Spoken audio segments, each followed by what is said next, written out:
పూర్వకంగా నమస్కారాలు తెలియజేస్తా ఉన్నాం.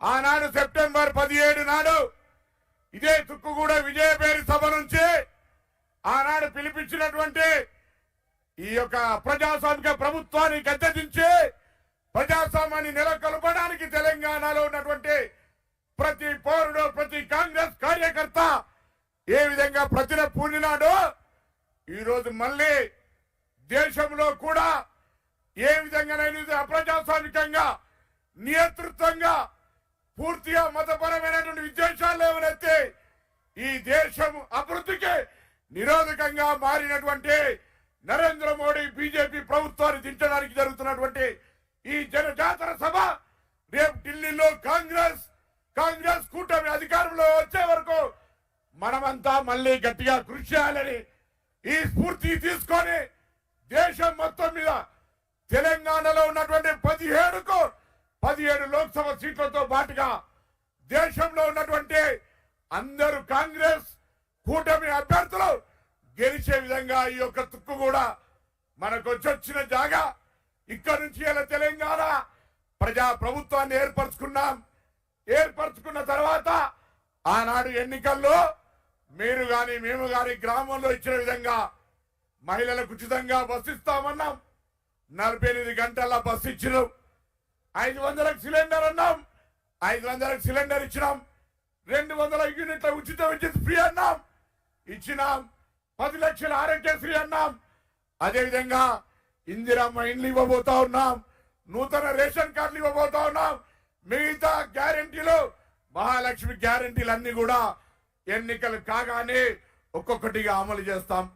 ఇవాళ ఒకటే మాట, ఆనాడు ఏ విధంగా తెలంగాణలో నియంతృత్వంగా అప్రజాస్వామికంగా ప్రభుత్వం ఉంటుందో మీరంతా క్షేత్రస్థాయిలో కష్టపడి ప్రభుత్వాన్ని గెలిపిస్తే 4 నెలలుగా ఓడిపోయినటువంటి ముఖ్యమంత్రి శాసనసభ వేదికగా చర్చ పెడితే రాలేక, కాళేశ్వరం కుంగింది జవాబు చెప్పలేక ఈ రాష్ట్రం మొత్తం అప్రమయమైతే ఎక్కడ జవాబు చెప్పాల్సి వస్తుందని శాసనసభకు ప్రతిపక్ష నాయకుడిగా రావాలని పిలిస్తే కూడా రానటువంటి వ్యక్తి ఇప్పుడు బయలుదేరిండు.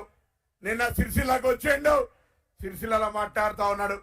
ఈ వేదిక ద్వారా అడుగుతా ఉన్నా, మేము ఆనాడు ఏదైనా ప్రజా సమస్యను తీసుకొని ప్రజల దగ్గరికి పోతే గృహ నిర్బంధం పేరు అరెస్ట్ చేస్తుంటివి, కానీ ఇలా మా ప్రజా పాలన ప్రభుత్వం స్వేచ్ఛగా నీకు తిరిగే అవకాశం ఇస్తోంది.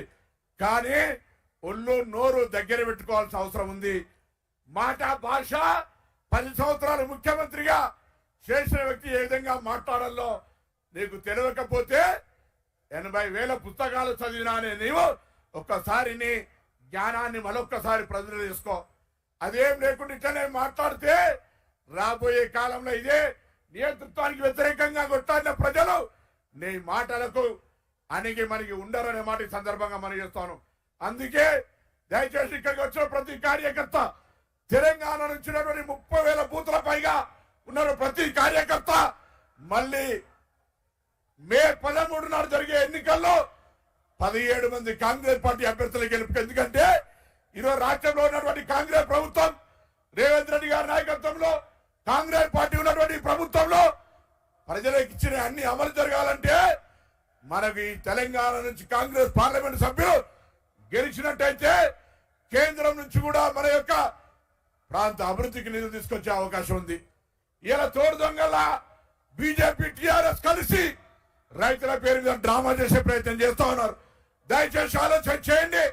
ఆనాడు 15 లక్షల నల్లధనం అన్నారు, 2 కోట్ల ఉద్యోగాలు అన్నారు. ఇలా నరేంద్ర మోడీ పోటీ పెట్టి ఓట్లు అడిగే పరిస్థితి లేదు. కొత్తగా రాముని తీసుకొచ్చిర్రు, అక్షింతలు అంటున్నారు. దయచేసి ఊర్లల్లా మనం కూడా రాముని భక్తులమే, రామునికి ఎవరు వ్యతిరేకం కాదు.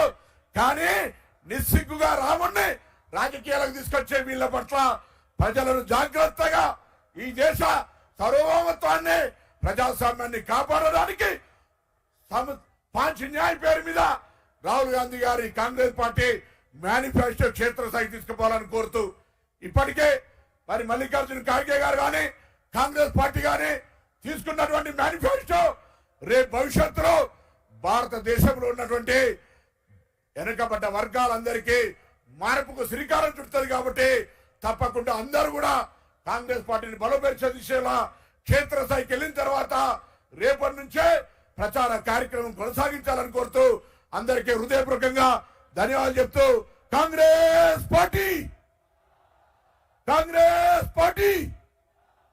నమస్కారం అందరికి. కూర్చున్న వాళ్ళు దయచేసి కుర్చీలు లేపకండి. వెనక ఉన్న వాళ్ళని ముందుకు వచ్చే అవకాశం కలగజేయండి. ఎక్కడ కూర్చున్న వాళ్ళు అక్కడ కూర్చోండి. దయచేసి కుర్చీలు లేపకండి. వెనక కూడా చాలా బండ్లు ట్రాఫిక్ లో నిలిచి